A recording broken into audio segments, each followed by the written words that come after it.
Last classes में already 2 subject start कर चुके हैं, इकोनॉमिक्स एंड बिजनेस स्टडीज, और आज हम एक नया सब्जेक्ट स्टार्ट करने वाले हैं, दैट इज अकाउंटेंसी या अकाउंट्स। तो पहले तो मैं कुछ चीज़ें बताना चाहती हूँ कि अकाउंटेंसी या अकाउंट्स जो है ये वर्ड आपके लिए नया है और सब्जेक्ट भी नया। आपको नहीं पता कि अकाउंट्स में होता क्या है या क्या है, आगे आप इसे कैसे करेंगे।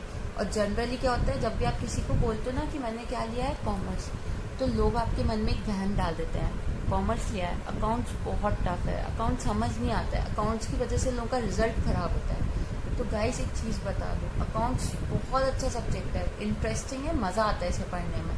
पर अगर आपको चीज़ें समझ आए तब, अगर आपने इसको रटा है ना, तो आप अकाउंट्स कभी नहीं समझ सकते हो और आपको हमेशा ये टफ ही लगेगा। अगर कोई चीज़ मतलब आउट ऑफ द बॉक्स आ गई ना, कि जैसे आपकी बुक में वो चीज़ नहीं है और एक नॉर्मल सी कोई चीज़ आ गई, तो अगर आपने उसे नहीं समझा, अपने बेसिक्स को स्ट्रॉन्ग नहीं किया, तो आपको अकाउंट्स टफ लगेगी। और अगर आपने 11th में अकाउंट्स अच्छे से नहीं पढ़े, तो आपको 12th में बहुत प्रॉब्लम होगी अकाउंट्स में। तो इसलिए अपनी 11th क्लास के अकाउंट्स को बहुत स्ट्रॉन्ग रखना। अगर आप अपनी 11th में अकाउंट्स स्ट्रॉन्ग रखोगे ना, तो क्या होगा, 12th भी आपकी इजीली हो जाएगी अकाउंट्स और अच्छा स्कोर करोगे। एंड साथ में आपकी जो ग्रेजुएशन है उसमें भी आपको बहुत हेल्प मिलेगी, क्योंकि अकाउंट्स ना एक कंटिन्यूइंग सब्जेक्ट है। 11th आपका बेसिक है, थोड़ा सा हाई होता है 12th में, फिर ग्रेजुएशन में लेवल थोड़ा हाई होता है, लेकिन बेसिक जो है वो 11th ही है। इसलिए 11th क्लास के अकाउंट्स को हमेशा बहुत अच्छे से पढ़ना चाहिए। तो फिर स्टार्ट करते हैं आज का हमारा एक नया lecture, that is on introduction to accounting. First chapter है ये अकाउंटेंसी का। तो स्टार्ट करते हैं डेफिनेशन। उसके स्टार्ट करने से पहले मैं आपको एक छोटी सी इन्फॉर्मेशन देना चाहती हूँ। गाइज, अगर आपको मेरी वीडियो अच्छी लगे, मेरा लेक्चर अच्छा लगे, तो प्लीज़ मेरे चैनल को लाइक कीजिए, सब्सक्राइब कीजिए, साथ ही इसे शेयर कीजिए। तो स्टार्ट करते हैं डेफिनेशन की। अकाउंटिंग क्या होता है? Accounting is a systematic process of identifying, measuring, recording, classifying, summarizing, interpreting and communicating financial information to the users। इसका मतलब क्या होता है कि ये क्या बोल दिया, मेरे को तो कुछ समझ नहीं आया। तो आओ एक एक टर्म को हम समझते हैं। अकाउंटिंग का मतलब क्या होता है? एक सिस्टमैटिक, मतलब एक प्रॉपर सीक्वेंस में, एक प्रॉपर मेथड या एक प्रॉपर प्रोसेस होती है। वो प्रोसेस कैसे होती है? सबसे पहले आइडेंटिफाई कैसे करते हैं कि सपोज कोई ट्रांजेक्शन हुआ है, तो उस ट्रांजेक्शन को हम आइडेंटिफाई करते हैं कि वो मेजरिंग है। मेजरिंग मतलब कि वो मॉनेटरी टर्म्स में है या नहीं, कि इकोनॉमिक है या नहीं है, इकोनॉमिक एक्टिविटी है या नहीं, इसको हम आइडेंटिफाई करते हैं। जब हम इसे आइडेंटिफाई कर लेते हैं, फिर हम इसे क्या करते हैं? रिकॉर्डिंग किस में करते हैं? हम इसमें जर्नल्स बनाते हैं, बुक्स बनती है, उस बुक में हम इसकी रिकॉर्डिंग कर लेते हैं। फिर उसको हम क्या करते हैं? क्लासीफाई कैसे करते हैं? जब भी हम कुछ चीजों को रिकॉर्ड करते हैं ना, तो कुछ चीज रिपीट होती है, उस रिपीटेड चीजों को हम एक अकाउंट बना के उसे वहां पे क्लासीफाई कर देते हैं, जिसको हम कहते हैं पोस्टिंग इनटू द लेजर। उसके बाद हम इसे क्या करते हैं? समराइज कैसे करते हैं? इसमें हम ट्रायल बैलेंस बनाते हैं, प्रॉफिट एंड लॉस अकाउंट बनाते हैं, बैलेंस शीट बनाते हैं। ये सब टर्म्स क्या होते हैं, हम इसे अच्छे से डिस्कस करेंगे। अभी हम देखते हैं समराइजिंग का मतलब क्या है। समराइजिंग का मतलब है कि हम फाइंड आउट करते हैं कि हमने जो पैसा लगाया है, उस पैसे से हमें कितना प्रॉफिट जनरेट हुआ है, या वो जो रिसोर्सेज हमने लगाए, तो उस रिसोर्सेज से हमें कितना आउटपुट मिला है, उससे हम समरी निकालते हैं। फिर हम उसे इंटरप्रेट करते हैं। इंटरप्रेट कैसे? अगर हमें प्रॉफिट हुआ है तो हम बोल सकते हैं ना कि हमने इतना पैसा लगाया तो हमें इससे इतना प्रॉफिट हुआ है, तो ये इंटरप्रिटेशन है। अगर लॉस होता है तो हम बोलते हैं हमने पैसा इतना लगाया, पर हमें सपोज हमने 1 लाख लगाया, पर हमें उस 1 लाख पे 10,000 रुपये का लॉस हो गया, ठीक है, उसको बोलेंगे हम इंटरप्रिटेशन। फिर कम्युनिकेटिंग का मतलब क्या होता है कि जो भी इंफॉर्मेशन है, जो भी हमें प्रॉफिट हुआ है, लॉस हुआ है, उसको हम कम्युनिकेट करते हैं। कम्युनिकेट किसको करते हैं? जैसे जो हमारे ओनर्स होते हैं ना बिजनेस के, उसको करते हैं। कंपनी के केस में ओनर कौन होता है? शेयर होल्डर्स, मतलब जिसने कंपनी के शेयर्स खरीदे होते हैं ना, वो कंपनी का ओनर होता है, मालिक होता है। उसको हम इस इंफॉर्मेशन को कम्युनिकेट करते हैं, मतलब बताते हैं। जब हम उसे ये इंफॉर्मेशन कम्युनिकेट कर देते हैं, तो उससे क्या होता है? उससे क्या होता है कि सपोज जैसे हमारे बिजनेस में लॉस आ रहा है या कुछ भी चीज होती है, तो हम डिसीजन ले सकते हैं। डिसीजन कैसे? कि जैसे अभी कोरोना वायरस चल रहा है ना, तो कोविड-19 की वजह से बहुत ज्यादा लॉसेस हुआ है।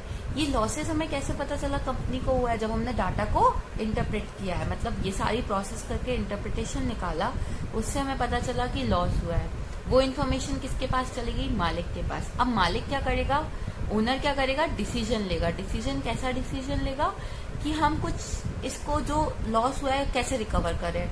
मतलब या तो वो चाहेगा कि मैन्युफैक्चरिंग जो है वो अपनी किसी और चीज के लिए करे, या पैसा कहीं और से जो लॉस हो रहा है वो रिकवर करना है तो बैंक से लोन ले। ठीक है, ये सब चीज जब कम्युनिकेट होगी तो तभी ओनर इसके रिगार्डिंग क्या लेगा? डिसीजंस लेगा। अब इसका क्या मतलब है? कम्युनिकेट कर दिया फाइनेंशियल इन्फॉर्मेशन, मतलब जो भी हमारी इन्फॉर्मेशन आई है फाइनेंशियल, उसको यूजर्स तक कम्युनिकेट कर दिया। फिर ये जो है वो क्या इन्फॉर्मेशन देता है? मतलब जो हमारी अकाउंटिंग है, अकाउंटिंग प्रोसेस है, वो हमें क्या इन्फॉर्मेशन देता है? वो हमें इन्फॉर्मेशन देता है कि हमारे पास रिसोर्सेज अवेलेबल, मतलब हमारे पास क्या क्या रिसोर्सेज अवेलेबल है, मतलब लैंड कितनी है, पैसा कितना है, तो उससे हमें पता चलता है रिसोर्सेज अवेलेबल। फिर how the available resources have been employed, इसका क्या मतलब है? कि जो हमारे पास रिसोर्सेज है, मतलब हमारे पास जितना पैसा है, उस पैसे को हमने कहाँ कहाँ लगाया है। सपोज हमारे पास 2 लाख रुपए है, उस 2 लाख पैसे को हमने कहाँ पे इन्वेस्ट किया है। मतलब जैसे हम अपने बिजनेस स्टार्ट करते हैं तो हम कुछ एसेट्स लेते हैं। एसेट्स का मतलब क्या होता है? ये सब चीजें हम अभी आगे देखेंगे। इधर एसेट्स का मतलब जैसे समझ लो कि हमने बिजनेस स्टार्ट करना है तो हमें एक बिल्डिंग चाहिए, फिर हमें प्रोडक्शन करना है, किसी चीज प्रोडक्ट को बनाना है तो मशीन चाहिए। तो उस 2 लाख पैसे से हम क्या करेंगे? बिल्डिंग खरीदेंगे, ठीक है, या से रेंट पे लेंगे, फिर उसमें हम मशीन्स लगाएंगे। तो ये क्या है? अवेलेबल रिसोर्सेज को कहाँ पे एम्प्लॉय किया है। ठीक है, फिर उस जो रिसोर्सेज से हमें रिजल्ट क्या मिला है, कि मतलब जो हमने रिसोर्सेज लगाई है उससे हमारा प्रोडक्शन बढ़ रहा है कि कम हो रहा है। फिर प्रोडक्शन बढ़ने से क्या होता है? प्रॉफिट ज्यादा होता है। तो हमारे जो फर्म है उसमें हमें प्रॉफिट हो रहा है कि लॉस हो रहा है। तो ये जो रिसोर्सेज है उसके रिजल्ट को फाइंड करने में हेल्प करता है। ये हमें इन्फॉर्मेशन कहाँ से मिलती है? अकाउंटिंग से मिलती है, अकाउंटिंग से। ओके, अब आगे देखते हैं। कैरेक्टरिस्टिक्स, मतलब हमें अकाउंटिंग करनी है तो क्यों करनी है? उसके कुछ तो गुण होंगे। गुण का मतलब क्या होता है? कैरेक्टरिस्टिक्स। गुण मतलब लाइक कि क्या अच्छी बातें हैं अकाउंटिंग करने की। तो अब हम देखते हैं क्या यूज है या क्या अच्छाई है अकाउंटिंग करने की, या फिर उसकी कैरेक्टरिस्टिक्स क्या है। सबसे पहला identification of financial transaction and event. जो हमारी अकाउंटिंग है वो हमें हेल्प करती है कि पता लगाने में कि ये फाइनेंशियल ट्रांजैक्शन कब हुआ, किस डेट पे हुआ, कैसे हुआ। अब ये फाइनेंशियल ट्रांजैक्शन क्या होता है? फाइनेंशियल ट्रांजैक्शन वो ट्रांजैक्शन होते हैं जैसे कि सपोज आपका बिजनेस है, ठीक है, आपने किसी को गुड्स बेचे ना, तो ये क्या हो गई? एक ट्रांजैक्शन हो गई। जैसे आपका रेडीमेड का बिजनेस है, आपने किसी को 1000 रुपए के कपड़े दे दिए, मतलब एक टी शर्ट एक जीन्स दे दिया, तो ये क्या हो गई? एक फाइनेंशियल ट्रांजैक्शन होगी, एक इवेंट हो गया। अब मेजरिंग ऑफ आइडेंटिफाइड ट्रांजैक्शन, अब इसका क्या मतलब? ये जो ट्रांजैक्शन हुआ है अब इसको हम मेजर करते हैं। मेजर कैसे? मनी के टर्म में। एक ही यूनिट होती है फाइनेंशियल ट्रांजैक्शन को मेजर करने की, वो है मनी, मॉनेटरी यूनिट। इसका मतलब है कि जो हमने ट्रांजैक्शन किया वो इकोनॉमिक एक्टिविटी है, उसमें पैसे का लेन देन है या नहीं। जैसे पैसे का लेन देन है या नहीं, जैसे कुछ ट्रांजैक्शन होते हैं, घर पे हमारी मम्मी सारे दिन काम करती है, पर हम उसे झाड़ू पोछा सब करती है, खाना बनाती है, बट हम उन्हें पैसे नहीं देते तो वो एक इकोनॉमिक एक्टिविटी नहीं है, तो उसको हम मेजर नहीं करेंगे, तो वो क्या नहीं है? फाइनेंशियल ट्रांजैक्शन नहीं है। पर जब घर में मेड आती है, वो कुक करती है, तो हम उसे पैसा देते हैं, उसे हम पैसा देते हैं, तो वो क्या हो गई? एक फाइनेंशियल ट्रांजैक्शन हो गई है, वो एक मॉनेटरी टर्म में मेजर कर सकते हैं उसको। ठीक है, फिर रिकॉर्डिंग करना। अब रिकॉर्डिंग कैसे होती है? रिकॉर्डिंग होती है जर्नल बना के, जैसे जो भी ट्रांजैक्शन हुए हैं उसको हम अपनी एक बुक में लिख लेते हैं कि आज सपोज आज डेट क्या है? आज डेट है 20 जुलाई। ओके, 20 जुलाई को क्या हुआ है कि राम ने गुड्स लिए हैं। गुड्स का मतलब हो गया कि सपोज राम ने कुछ कपड़े ले लिए किसी बिजनेसमैन से, तो वो बिजनेसमैन क्या करेगा? लिख लेगा कि आज उसकी सेल कितने की हुई है, 1 लाख की, 2 लाख की, या 10,000 की, 20,000 की, तो वो उसे लिख लेता है। लिखने का मतलब क्या होगा, रिकॉर्ड करता है। जो ट्रांजेक्शन हुआ है उसको कहीं पे लिखना, जॉट डाउन करना, उसको क्या बोलते हैं, रिकॉर्डिंग। कहाँ पे करता है वो रिकॉर्डिंग, जनरल। वो कुछ बुक्स बनाता है, उस बुक्स को क्या बोलते हैं हम, जर्नल बुक्स, ठीक है, उसमें वो रिकॉर्डिंग करता है। फिर क्या करता है, क्लासीफाइंग। क्लासीफाइंग कैसे करता है, जैसे हम कुछ ट्रांजेक्शन्स को जब रिकॉर्ड करते हैं ना, तो बहुत सारे सिमिलर ट्रांजेक्शन होते हैं। जैसे बार बार एक ही कस्टमर आपकी शॉप पे आ रहा है, तो उसके नाम से हम एक अकाउंट बना लेते हैं, तो उसका मतलब क्या हो गया, क्लासीफाई करना। क्लासीफाई कहाँ करते हैं, लेजर में। फिर क्या होता है, समराइजिंग। जब हम रिकॉर्ड कर लेते हैं, क्लासीफाई कर लेते हैं, फिर समराइज करते हैं। समराइज जनरली कब होता है, जब हमारा ईयर एंड होता है ना, लास्ट डे। जनरली ना हमारे जो बिजनेस है ना, बिजनेस का 1 ईयर चलता है, मतलब जो हमारे ट्रांजेक्शन होते हैं या जो भी हम अकाउंटिंग करते हैं ना, अकाउंटिंग, उसमें 2 ईयर्स आते हैं। पहला ईयर होता है कैलेंडर ईयर और दूसरा ईयर होता है अकाउंटिंग ईयर। जो कैलेंडर ईयर होता है वो क्या होता है, वो स्टार्ट कब होता है, 1 जनवरी, जैसे न्यू ईयर बोलते हैं ना, तो वो उस दिन से स्टार्ट होता है। लास्ट डे कब आता है, 31 दिसंबर। और जो अकाउंटिंग ईयर होता है वो स्टार्ट कब होता है, वो स्टार्ट होता है 1 अप्रैल से, और एंड कब होता है, 31 मार्च। तो ये भी पूरा 1 साल है, 12 महीने हैं, और ये भी 12 महीने ही है।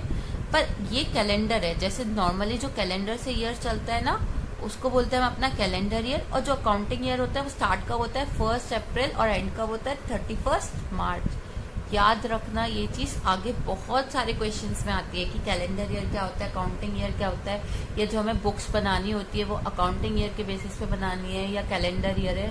तो ये चीज याद रखना, जो भी हम अकाउंटिंग करते हैं वो जनरली कब से स्टार्ट होती है, 1 अप्रैल से स्टार्ट होती है, और एंड ईयर कब होता है, 31 मार्च। तो जब भी हम ईयर एंड होता है ना, तो ईयर एंड पे हम क्या बनाते हैं, ट्रायल बैलेंस बनाते हैं, ट्रेडिंग अकाउंट बनाते हैं, प्रॉफिट एंड लॉस अकाउंट बनाते हैं, बैलेंस शीट बनाते हैं।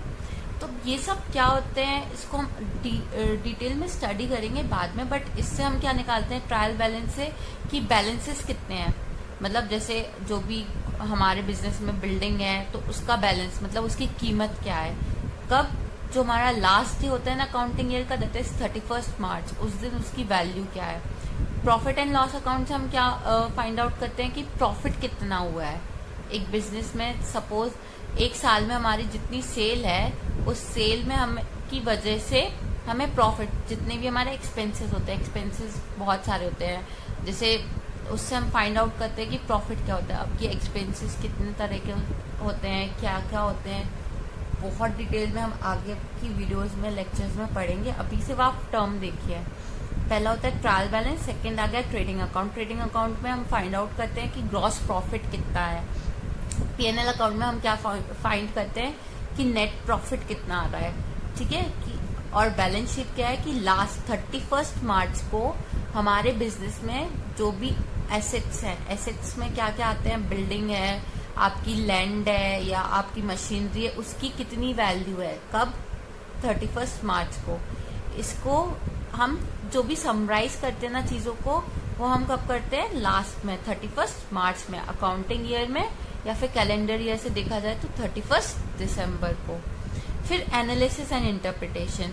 जब हम समराइज कर लेते हैं ना, फिर हम एनालाइज करते हैं, एनालिस और इंटरप्रेट करते हैं। जैसे जब हमने इंटरप्रिटेशन कैसे होता है, जैसे पीएनएल में प्रॉफिट आ गया तो हम इंटरप्रेट कर सकते हैं कि कितना हमें बिजनेस से प्रॉफिट हुआ है। जब हमने 1 लाख रुपए लगाए तो हमें 10,000 का प्रॉफिट हुआ है, या हमें लॉस हुआ है, ठीक है। तो वो सब हम इंटरप्रिटेशन कहाँ से निकालते हैं, इस ऊपर की गई चीजों के द्वारा।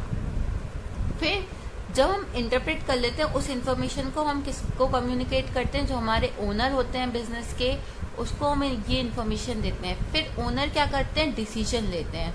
जब लॉस होता है तो उस लॉस को कैसे रिकवर करना है, वो हेल्प करता है ओनर को फाइंड आउट करने में। अब ये तो बहुत शॉर्ट में मैंने चीजें बताई है। अब अकाउंटिंग प्रोसेस, जनरली ये एक प्रोसेस ही अकाउंटिंग की, जो कैरेक्टरिस्टिक्स में डिफाइंड की गई है, इसको हम अच्छे से पढ़ेंगे हमारे नेक्स्ट लेक्चर में, नेक्स्ट वीडियो में। तो प्लीज अगर आपको मेरी वीडियो अच्छी लगे तो कमेंट कीजिए। साथ ही ये नोट्स है ना, आप साथ के साथ अपनी बुक्स में नोटबुक पे लिखते जाइए इसको, और जो चीज़ समझना है तो कमेंट बॉक्स में पूछ सकते हैं। घर पे रहिए और घर बैठ के स्टडी कीजिए। Stay safe and keep studying. Thank you.